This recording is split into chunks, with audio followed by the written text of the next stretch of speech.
Welcome back, everybody. We're here for another live stream. It's your boy Jared T123. I'm here with Red Lion Eye, known affectionately as Red, from Red Lion Eye Gazette, Red Lion Eye News, all sorts of things. We're gonna get into it today, man. But first and foremost, how you feeling? I'm good, man. Thanks for having me on the show. I really like the little clip you played at the start. I was impressed. Yeah, those are fun. Those are fun. And shout out to John Waltz on the music. John's a friend of mine, and he's like, man, whatever music you need to use, go ahead and use it. So we just make sure we use it and attribute it to him. But if you haven't run into John Waltz, John is super, super talented, makes really good music. But we'll shift it back to our conversation. Man, I'm very appreciative of you coming on. For those that don't know, we're gonna get into the story of Red Lion. Kind of where it started, how long it's been around. Uh, for those that do know, Redline's been around for a while now. Very kind of OG as far as the NFT space is concerned. You know, I found you guys, I believe, in early 21. Um, Started hanging out, been able to pick up some few things. But Red, before we get into that, I want to hear about, you've been in like for a long time. How did NFTs come into your life? How did it get started for you? So at the end of 2019, at the beginning of 2020, um, actually a little bit earlier, from early summer 2019, I was looking for something to do. Um, I had recently left my yacht, and I was a captain. It's not like I was a billionaire and I left my yacht. And yeah, I was looking for something to do. I wanted to find something new and exciting. So I was looking for crypto. I was interested in DeFi. Yeah, and I stumbled upon Unstoppable Domains from somewhere on YouTube, from some dirty YouTube channel. I don't know. And yeah, I bought my first NFT right there around December. No, January, December, around that time. Yeah, early 2020. And since then, I was hooked. It was like I found crypto around 2015. And I spent a few weeks obsessing and only reading and educating about Bitcoin, and that was around the time Ethereum was coming out. And yeah, the same obsession came over to me when I found NFTs. And this is why since I found them, I stuck around. Yeah, I mean, it's interesting too. So I actually, similar to you, I first found crypto in 2014, dabbled here and there, since lost the wallets and the keys associated with what I had during that time. So there's money sitting out there somewhere in the abyss that'll never be found. Is it billions of dollars? No, I don't think so. So All funny right. enough, so I used to work for the stock exchange. My Mm. manager at the time first got into Doge way pre Elon and all that. And the way we first heard about it is Doge had sponsored one of the NASCARs out here. So there was a That NASCAR. was so cool. That was so cool. I remember it. That was so cool. So he started mining it and he was like, "Do you want some?" I was like, "I mean, I guess, sure." So like I set up a crappy wallet somewhere, can't find it. And so like I've got a big pile of Doge sitting somewhere and I don't know, it's probably worth a couple $1,000, but like I have looked everywhere and I can't get into it. But A bit off topic, but I think Doge might send a rocket to, not to the moon, but to space or something. I could Because see Elon doing that for sure. they did that NASCAR stunt so early in the crypto. In general, crypto was nothing when they did that, and nowadays, it would be understandable to see it nowadays. But when they did it, was like completely wild. Yeah, well, and that's why when it ended up blowing up, I was like, "Oh, of course, this is the one that blew up. It's the one I can't find anymore on my old wallet." Um, but so you ended up getting into NFTs much earlier than me. I was a little late to that ship. It was NBA Top Shot at the end of 20, early 21 that got me into NFTs. Um, but what I'm curious about is more about Red Lion. Uh, Mm.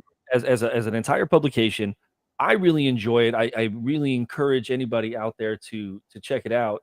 You can go to redlion.red. These guys make weekly publications about all the goings on in NFTs, very often also in crypto as well too. I know you guys had, I know you contribute to it. We know Dudley. I got Amal. I know there's Luca over there. I know you got Crypto Gucci that does all this stuff too. Talk to me about how this came to be, because as far as I knew, you guys were the only ones doing this official publication for a while. Eventually, like I think late into 21, NFT Now came to be, and like that's the one that a lot of people are familiar with. But you guys have been doing it much longer than that, and at a very high level too. So talk to me about how Red Lion came to be. Yeah, so around August 2020, as I said, I started from early in the year in January, and I was like waking up daily. I was grinding. It wasn't the space is not like it is today. It was much different. But yeah, I was learning. I was being so fascinated. Probably a lot of people will have a lot of DMs from me that would be cringe as fuck. I don't know. But yeah, it was super fascinating. And I was into Rarible because it was the only place that you could mint without too much trouble. It was really open. I really enjoyed the artist. It was really fast. Like I had a small wallet then, not a lot of NFTs, so I could browse them really quickly with Rarible compared to OpenSea. So I was in there. And then they launched the rewards every week. So I was like, man, I need something to be able to sell it every week so I can earn that little coinage there. I was being a little opportunistic. But then I started doing it week after week, and people really loved it. I put out the first issue. Max Osiris bought 30.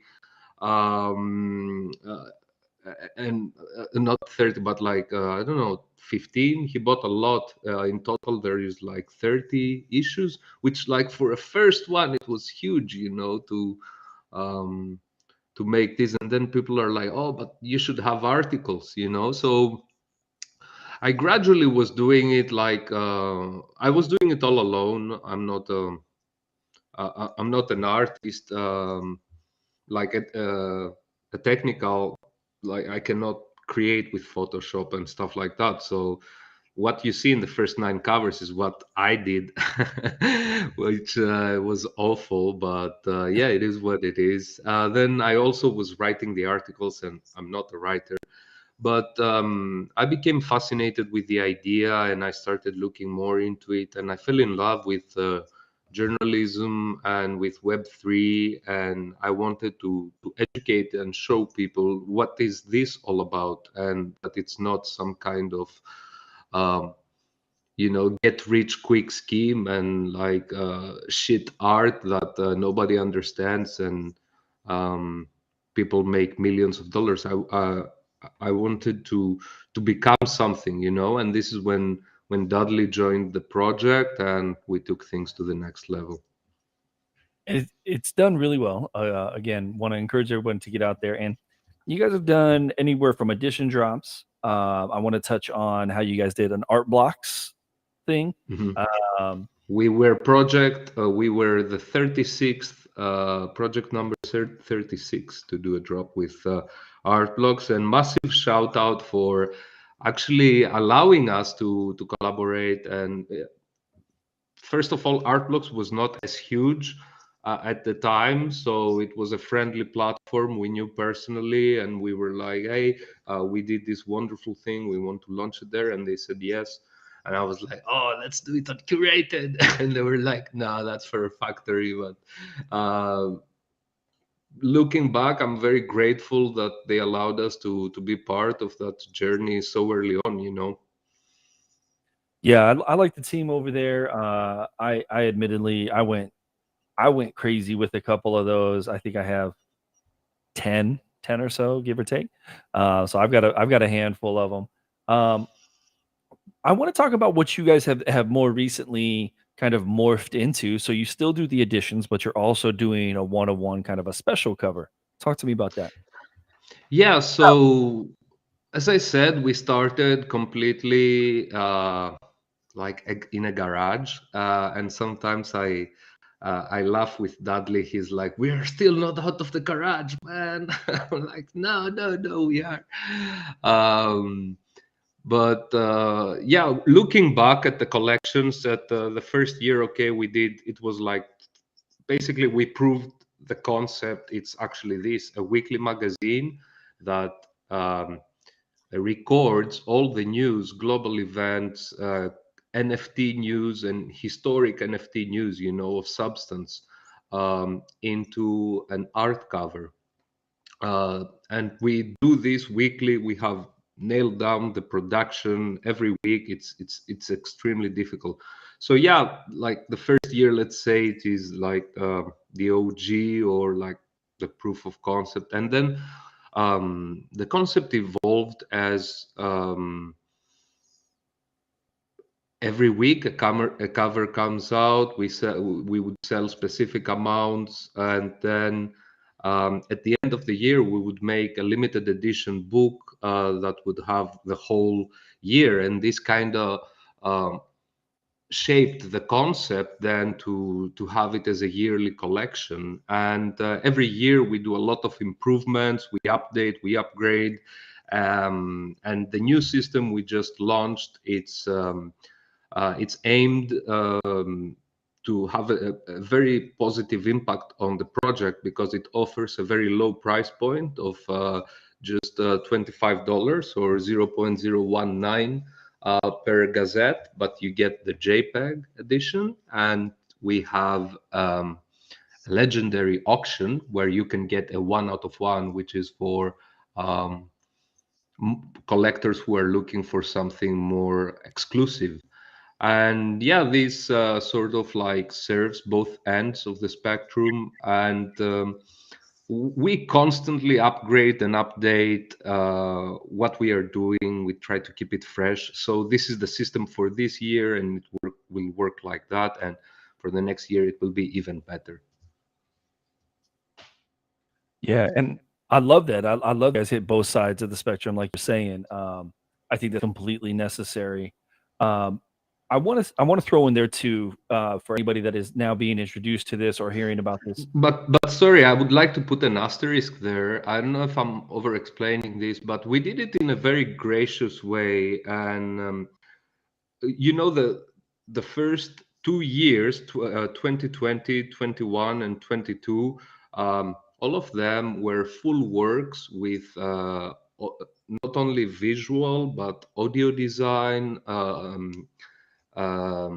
sound effects, like a complete work. And we were basically giving it for a very, very good price. We were trying to be competitive. So this is what we call like the OG, the origin collection. And now that we changed that system over, the origin collection issues 100 to 120 will be able to mint our PFP for free. So not only they were participating, they were getting the gazettes that we will be with the audiovisual experience that now is legendary, but they also get a PFP, and we move on to the new system with open editions and legendary. So yeah, it all takes a lot of work, but it's definitely worth it. The collection has incredible depth, and I invite everyone to check all the nuances that exist there. Well, I wanted to throw in one other thing too, and I Mm. think a lot of people didn't know that this was going on too. But with each of the drops, there was an art drop included in that too, like a free to claim art drop from a featured artist. So I've got a handful of those too, and like I don't know, there's a lot of value in there. So I want to encourage everyone. This is, I feel like, an opportune time. I want to show everybody. So I was able to collect the first big physical book. So this is what it looks like here. And me just putting it on camera probably won't do it justice, but I want to try to tell you guys like this is of the highest quality. Like this book, like think of a coffee table book, but like on steroids. Like this thing is, it's very, very nice. And it has all the covers. I have the 2021 version. This has all the covers in here. So you could see and it explains each of them in depth. It also came with a one of the pieces of work of art in here, so it's about as degen as it gets right there. Just want to encourage everybody to really check these out. You know, Red and the team, they're really going all out, not cutting any corners. I appreciate you guys, and that's just the actual like the visuals and the cover. The content is really really good, guys. Like I can't express enough that there's some really good information on this. And having, myself been in the space for a couple years now, I've been able to gain some information from you guys. And that's the next thing I want to ask you is having your ear to the ground and being so abreast of everything that's going on all the time. Like, how has this affected you from like a NFT trading perspective? Because obviously, like you're just dialed in at a certain level that probably most people aren't. So like you can probably see, oh, this one looks like it'll be good, this one won't. You know, speak to that a little bit. Yeah, so I've been fortunate enough. I was into NFTs early on. So I made a few trades and I got some NFTs that benefited me a lot. I made some money, you know. Um, I could have made more for sure, but that's not a nice way to think about things. So I am really grateful for what happened to me. And, like being in front of a computer, flipping NFTs all day long, it can be fun. I really enjoy doing it, but it's also not sustainable if you really are ambitious or if you want to create something, So since um, since I started with the project, my trading took a heavy hit. Like I don't approach it in the same way as I used to. I don't have enough time, but I do focus on the information, and sometimes I do not even take action. So um, I don't know. I think it is. It is natural. Most people would, after they achieve a few goals, would focus on something they are more passionate about. And if Red Lion works, then it will probably um, be more profitable than if I trade and grind all day. So it is Yeah. both things. Yeah, for sure. So I'm gonna reach back into the degen side of you. Looking back, it's Mhm. a two-part question. Looking back, when you seen the news that you've seen, and obviously, like I said, having a little bit of foresight, I want you to give me an example of, man, you just knew that project was going to blow up based off of all the factors around it, and the inverse as well too. Like, no, you knew that maybe something wasn't on stable ground. All right, so let's talk about cognitive dissonance, right? um, a project I knew it would blow up, and I hope I bought more from is definitely CryptoPunks. It was around 1 ETH when I bought my first punks, and I think my stack was around 50 ETH at the time. So I bought, I think, 8, and then I bought 10 more when it was around 5 ETH. So yeah, I didn't expect them to blow up so fast. So if I would beat myself a little bit, is this. Um, I'm not a Yuga fan, but also when the Bored Ape Yacht Club came out, and I was like, yeah, all of that. Well, on yeah, well, it turned out to be very profitable, and I turned out to be really stubborn. But it is what it is, It's all fun, and in the end of the day, it's just lessons. Yeah, so I got to relate to you on that one. So when Bored Apes came out, I remember it was Bored Apes coming out the same time as the Gary V project, and I had to pick between the two, and I was like, I feel very confident that Gary V is not going to let his project fall flat on his face. So I skipped Bored Apes in favor of Gary V, and I did all right. but obviously we all know what Bored Apes went on to be. So, ugh, that one hurts. So I feel your pain. I feel your pain. Um, so if you don't want to speak to anybody specifically about this next question, I completely Mhm. understand. But it's interesting. So, like, I'm sure at a certain point now, you're used to seeing what the space calls grifters and stuff like that. There was Mm. I'll speak to one. There was a funny little public exchange between you and Beanie at one point that I had seen that made me laugh. But is it relatively easy for you to spot, quote unquote grifters at this point? Well, at the beginning, I was like, "Oh my God, Red Lion is going to be calling out all of that fucking bullshit." 3 years later, I see things differently.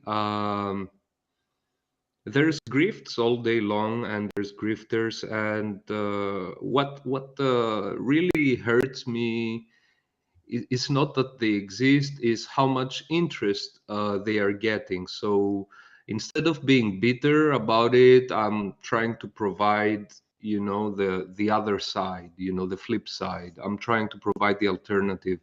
um, because if I am bitter and be calling shit out all the time, it's not gonna work, and it's not the brand we want to build out of toxicity. You talked about Beanie. Do you know this shitty account NFT Ethics, Yeah.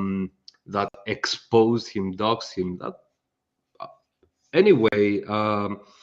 There was a dude offering to dox Beanie in like everybody and doing calls, and I, I did a call with him exposing Beanie to me for, I don't know, 2 hours. We were chatting. I had the story like a month earlier than them, and I didn't go ahead with it. And the reason was not just to uh, to cover Beanie or anything like that. First of all, the story would go out anyways. It's just that, like, do I want to be a person who builds like a brand or like something on top of this, or do, because like if I do this, then like this is what I have to be doing, or like I just also don't like the spirit of it, the energy of it. So I'm like, no man, that's like, like exposing something specific with evidence would be nice and fun, but not like that. And um, also, I believe that things are not black and white. Like I was also a bit immature to see things from different like lenses at different times. So my main issue nowadays is not with grifters, is with how much people are paying attention to it and how much people are um, actually giving them credit and their money. um, and I have a bigger trouble with the people who are doing the new type of like soft grift, but that's another story. Fair enough, fair enough. No, I appreciate your take on it, man, and I completely understand what you're saying. There's while it is probably necessary for something like that to have been called out in any form, whether it's that specific person or anybody else, um, there are ways to do it. I agree with you fully. Um, I want to now shift to when we talk about you guys accumulating your news. 'Cause, like, you guys are super comprehensive, and again, if anybody wants to see an example of what I'm talking about, go to redlion.news, check it out.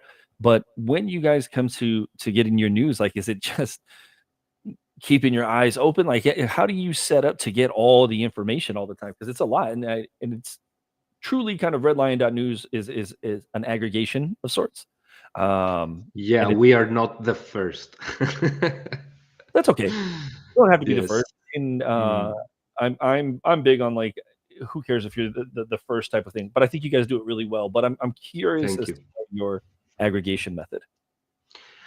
Yeah, we experimented with many, many different ways of bringing news and content, and like combining it together. We launched the Right to Earn program. We give some guidelines for the content we would like to see, for the angles we are looking for.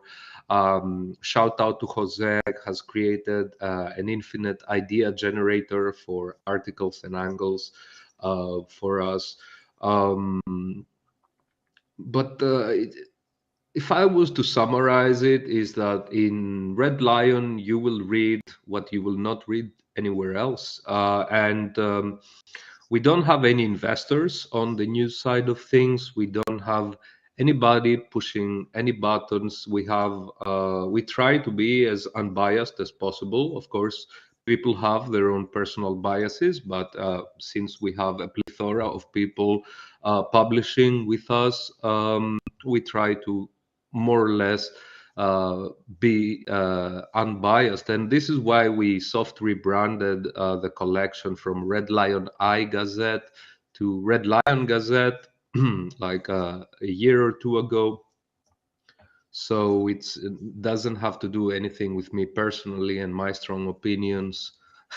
So so people can enjoy the Gazette and the Red Lion brand without having to agree with my opinions, and my opinions and ideas don't have such a strong effect into the project. We have a wonderful team that does great work, and yeah, this is how we get it. We keep our eyes open. We put a lot of hard work, and we try to get some type of information that you will not read anywhere else.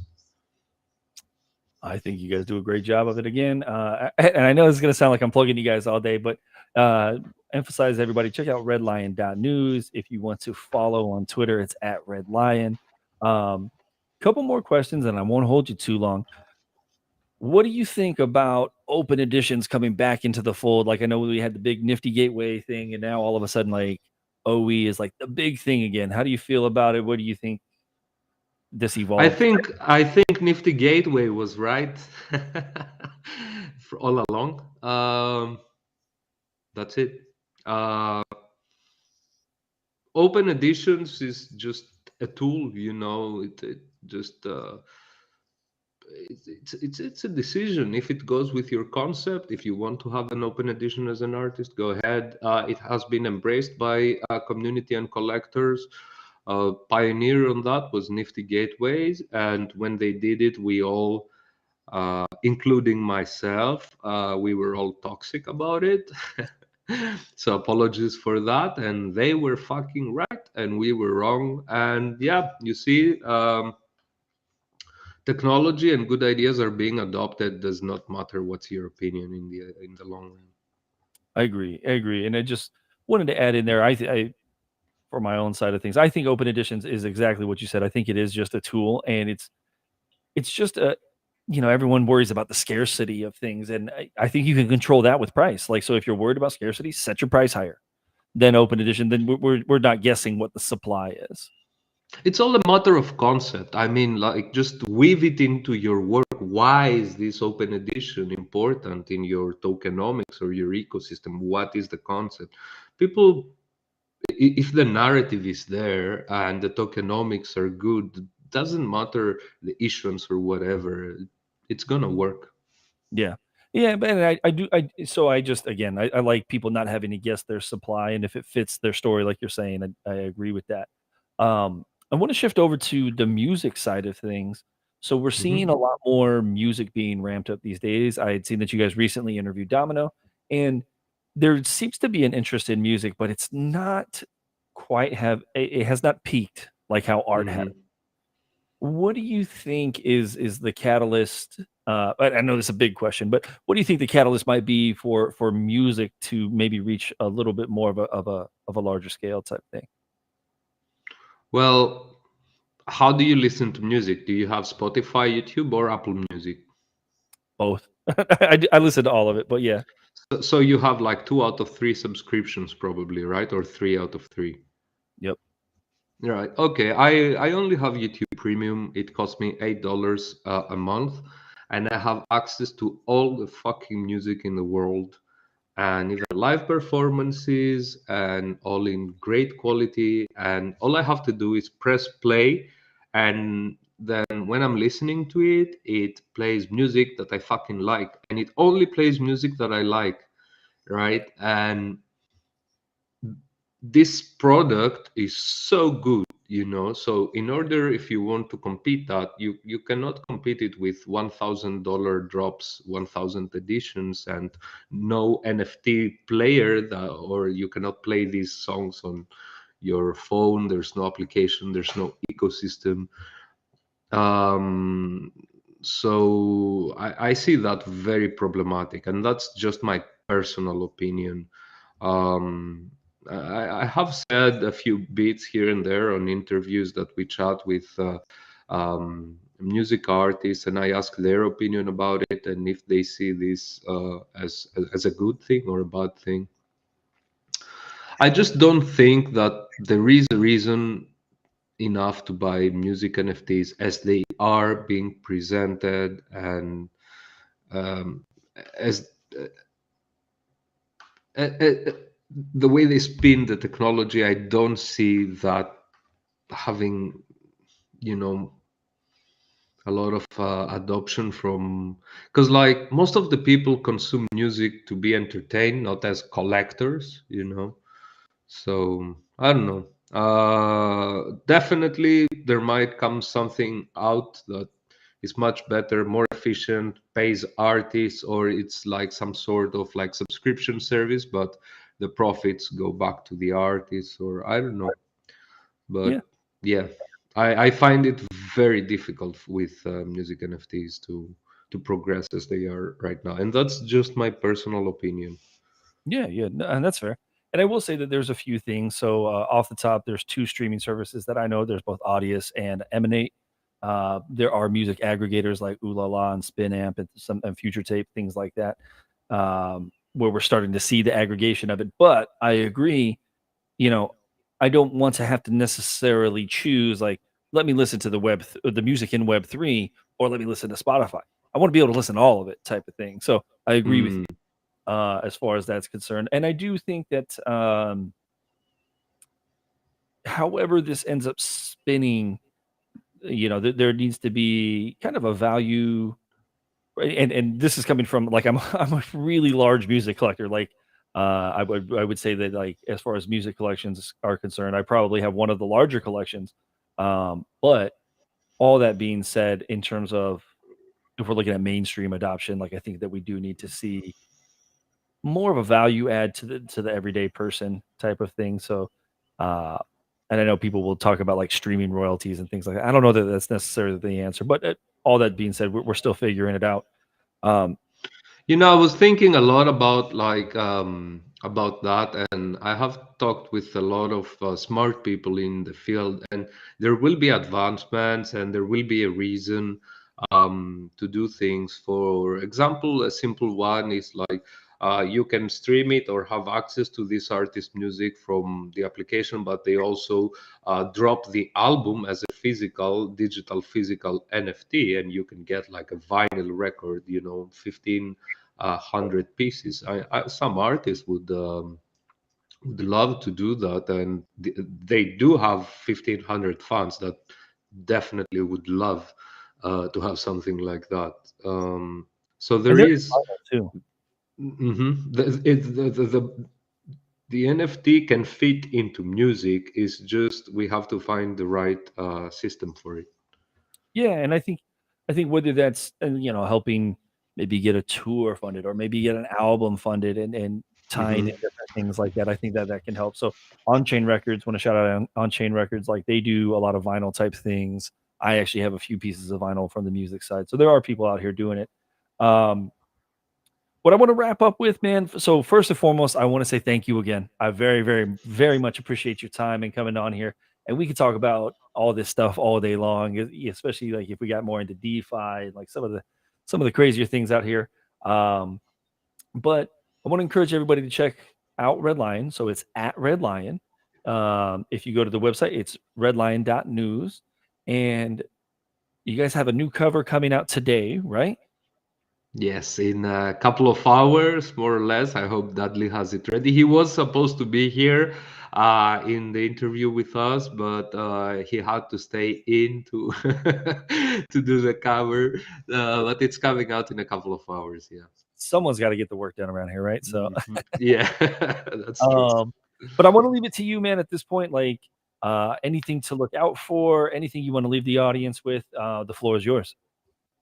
Yeah, check out Red Lion Studios, which is our Mint Media and the first Web3 uh, platform, publishing platform on Ethereum.